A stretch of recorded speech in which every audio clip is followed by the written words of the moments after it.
Et si on parlait de toits, T-O-I-T-S, dans Blow Up?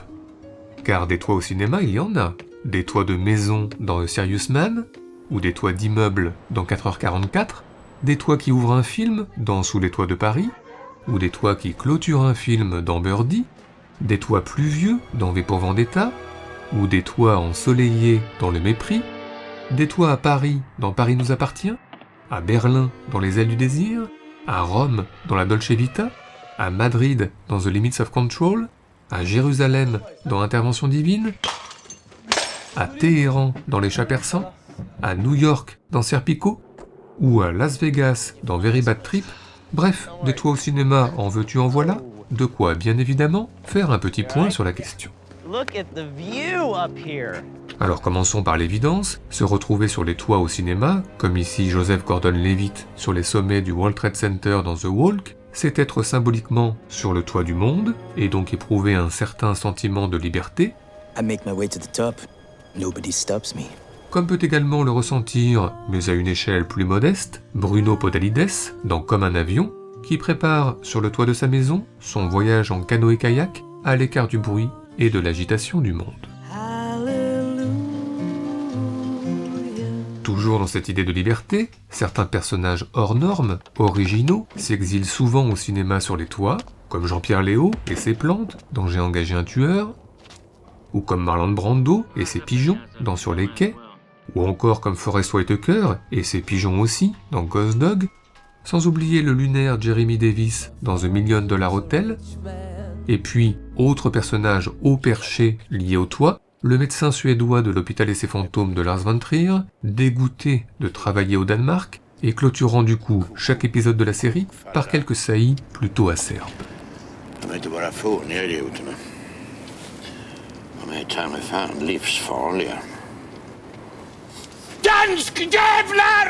Mais encore, et bien évidemment, les personnages en crise, au bout du rouleau, au bout de leur vie, se retrouvent souvent sur les toits au cinéma, comme Michael Douglas dans The Game, Tom Cruise dans Vanilla Sky, Jean Dujardin dans 99 francs, ou Michael Keaton dans Birdman.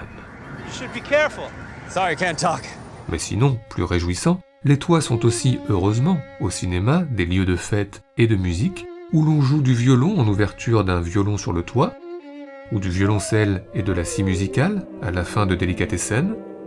Sinon, il y a, en plus électrique, les concerts sur les toits algériens dans les terrasses de Merzak Alouache, ou les concerts sur les toits new-yorkais dans New York Melody avec Keira Knightley. Enfin, n'oublions pas que dans One Parallel Movie, Jean-Luc Godard filme les Jefferson Airplane en haut d'un building, et dans le documentaire Let It Be, Michael Lindsay filme les Beatles sur les toits de leur maison de disques. Scène mythique, parodiée quelques années plus tard par Eric Idle dans The Ruttles. À part ça, dans un registre proche, on danse aussi beaucoup sur les toits, symbole une nouvelle fois d'indépendance et de liberté, à Atlantic City, à plusieurs dans Empire Records, ou au Caire, seul dans Whatever Lola Wants, sans oublier l'éternelle Natalie Wood dans West Side Story.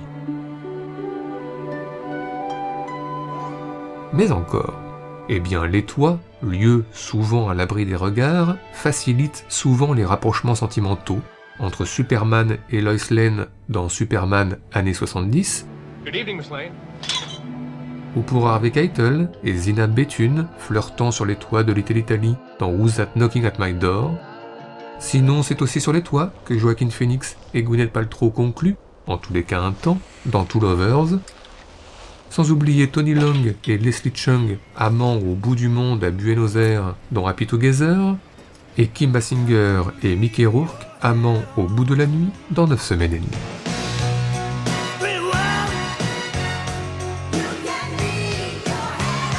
Mais à part ça, eh bien les toits constituent souvent un poste d'observation stratégique, notamment pour Vincent Cassel et Emmanuel DeVos dans Sur mes lèvres. Tenez, qu'est-ce que vous voyez en face là, au deuxième? Ou un poste d'écoute stratégique, notamment pour Gene Hackman et ses collègues dans Conversations secrètes. Ou pour Danny Boone, moins technologique, mais tout aussi efficace dans Micmac attire l'arigot. À part ça, les toits sont aussi le lieu de rendez-vous secrets, notamment entre espions, taupes et autres infiltrés, ce que résume bien Andrew Lowe dans Infernal Affairs, 啊！你啲卧底真係得意嘅，揀親都係天台嘅。 et donc Martin Scorsese dans Les Infiltrés, remake d'Infernal Affairs, He's getting spooky, Captain. mais on trouve aussi des espions sur les toits dans La Taupe ou dans Spygate. Enfin, terminons ce tour d'horizon par les très nombreuses courses-poursuites qui se déroulent sur un toit, en moto dans Demain ne meurt jamais, ou à pied dans Yamakasi, à moto dans Skyfall, ou à pied dans La ligne de mire, des poursuites sur les toits de New York dans Le baiser du tueur, sur les toits de Tanger dans La vengeance dans la peau, sur les toits d'Istanbul dans Taking 2, ou sur les toits de Téhéran dans Persepolis, avec passage délicat sur une petite planche dans Peur sur la ville, et puis saut d'un immeuble à l'autre plutôt easy dans Spider-Man, et nettement moins easy dans Vertigo, et puis sur les toits d'inévitables bagarres à main nue dans Who I Am avec Jackie Chan, ou à l'arme blanche dans Le Hussard sur le toit, ou dans Mulan. Pas tout à fait. Enfin des coups de feu en veux-tu dans Les Incorruptibles. En voilà dans Espion sur la Tamise. En veux-tu dans Matrix. En voilà dans Piège de cristal. Bref, si on ajoute la réception sur les toits avec Chichi dans La Firme, ou la réception sur les toits sans Chichi dans La Haine, Oh là, qu'est-ce que vous faites là? Vous touchez pas au merguez, ça va pas ou quoi? si on ajoute la soirée arrosée de Presque Célèbre, et la soirée encore plus arrosée de Projet X,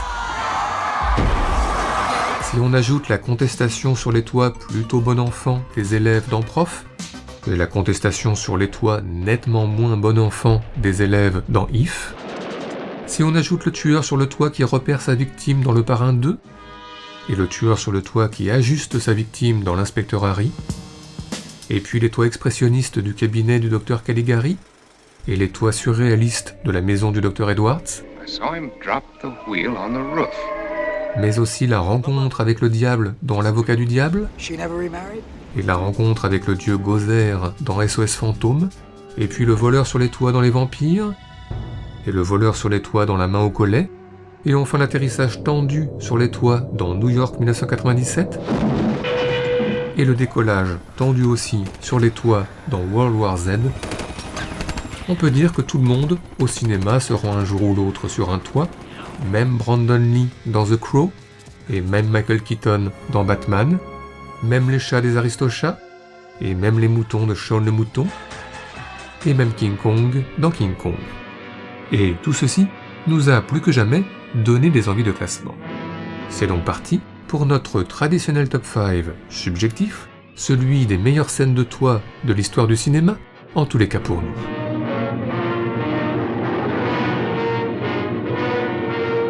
Notre numéro 5, commençons par un grand classique, Mary Poppins des studios Disney, car comme nous l'avons vu, beaucoup de monde danse sur les toits au cinéma, même et surtout les ramoneurs londoniens, sous les yeux de Julie Andrews.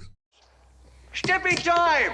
Stepping time! Stepping time! Stepping time! Stepping time! Stepping time! Stepping time! Come on, mighty, stepping time!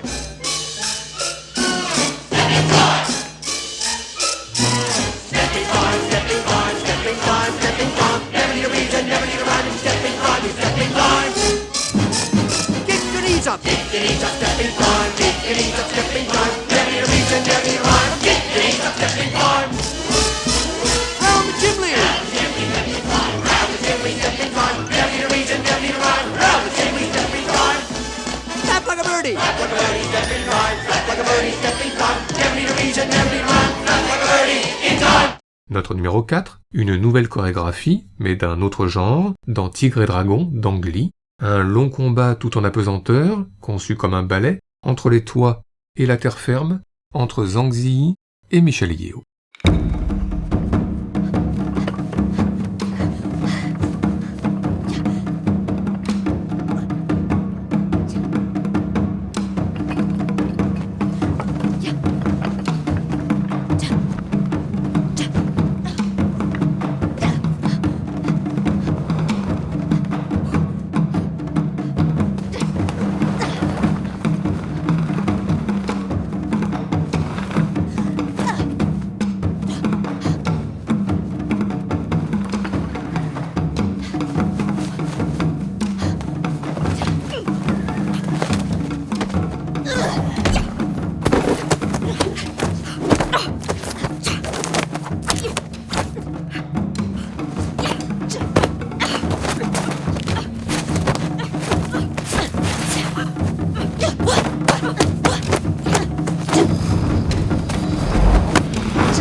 Notre numéro 3, continuons dans la chorégraphie en évoquant les mouvements de caméra virtuoses qui parfois en passent par les toits. Il y a par exemple le long mouvement de caméra de Ténèbres de Dario Argento qui remonte jusqu'au toit de l'immeuble des futures victimes. Et puis dans un genre différent, il y a l'ouverture tout aussi virtuose de Seuil Kuba de Mikhail Kalatosov où l'on passe de toit en terrasse en plan séquence.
Notre numéro 2, nous l'avons entreaperçu dans notre introduction, les toits et la pluie font souvent bon ménage, surtout si l'on ajoute cette scène de Phantom of the Paradise, avec Winslow Leach en amoureux trahi sur les toits.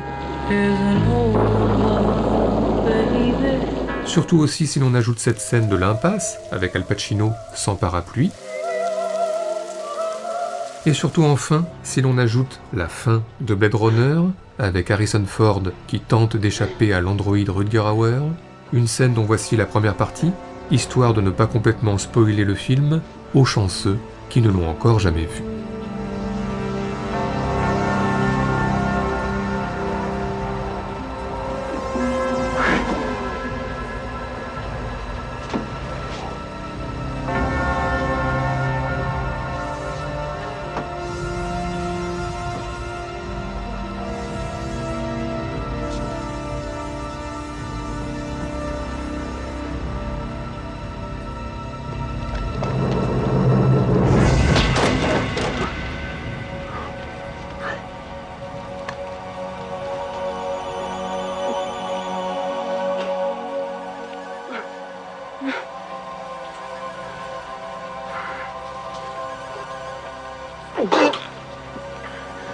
Quite an experience to live in fear, isn't it? That's what it is to be a slave. Enfin, notre numéro 1 est l'évidence de l'évidence, le Kid de Chaplin, Jackie Coogan et la police en voiture, Charlie Chaplin sur les toits, pour la plus belle course-poursuite de notre histoire du cinéma, tout simplement.